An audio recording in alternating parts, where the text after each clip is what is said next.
শেখ মুজিবুর রহমানের হত্যাকারীকে যদি বাহির থেকে আনা যায়, তাহলে শরীফ ওসমান হাদির হত্যাকারীকেও বাহির থেকে আনা যাবে। খালি গণতন্ত্রের নাম নিয়ে মানুষকে শান্ত করা যাবে না। মানুষ দেখেছে গণতন্ত্র, যতদিন আল্লাহর বিধানের কথা বলতে লজ্জা পাবেন, দেশে শান্তি আনতে পারবেন না। গণতন্ত্রের পরীক্ষা হয়ে গেছে।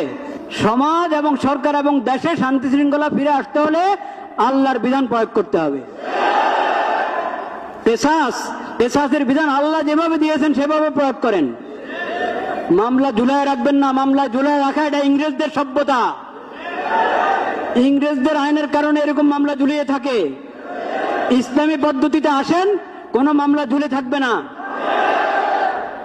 ইসলামের দণ্ডবিধি এবং ইসলামের কেসাস যদি প্রয়োগ করতে পারি আমরা সাহস করে, তাহলে ইনশাআল্লাহ সমাজে পূর্ণ শৃঙ্খলা এবং শান্তি নিরাপত্তা ফিরে আসবে।